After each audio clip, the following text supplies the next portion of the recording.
અમદાવાદના ઘુમા વિસ્તારમાં દીપડો દેખાવાની ઘટના વન વિભાગે શોધખોળની જગ્યા હવે બદલી. કાણેટી ગામની આસપાસના વિસ્તારોમાં તપાસ શરૂ. શરણદીપ સોસાયટી પાસે દીપડો ન મળતા શોધખોળની જગ્યા બદલાઈ છે. હાલ દીપડાના ફૂટમાર્ક અને મારણ અંગે કરાઈ રહી છે તપાસ. કાણેટીનો આ વિસ્તાર લીલોતરીવાળો અને ગીચ ઝાડીવાળો છે. જો દીપડાએ કરેલા મારણના અવશેષ મળી જાય તો પણ તે જાણકારી મેળવવામાં મદદ મળી શકે કે દીપડો કઈ તરફ ગયો હોઈ શકે, અને એટલે જ હવે આ વિસ્તારમાં તપાસનો ધમધમાટ શરૂ કરી દેવામાં આવ્યો છે.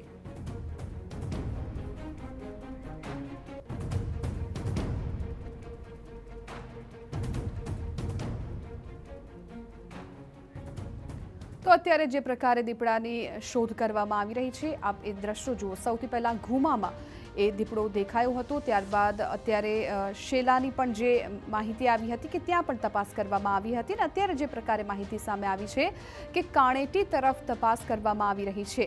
મહત્વપૂર્ણ છે કે આ તમામ જગ્યા પર સાણંદમાં પણ તપાસ કરવામાં આવી છે, એટલે વન વિભાગ છે આજુબાજુના જે વિસ્તારો છે ત્યાં તપાસ કરી રહી છે કે ઘુમામાં જે દીપડો દેખાયો હતો એ કઈ કઈ જગ્યા પર જવાની શક્યતા હતી, કેમ કે અમુક એવો વિસ્તાર છે કાણેટીનો હોય કે પછી શેલાનો, સાણંદનો કે જ્યાં થોડા ઝાડી ઝાંખરા છે, ત્યાં પણ શું કોઈ દીપડાએ કોઈનું મારણ કર્યું હોઈ શકે અને એના આધારે આ દીપડાની ભાળ મળી શકે, એ દિશામાં અત્યારે તપાસ વન વિભાગ દ્વારા કરાઈ રહી છે.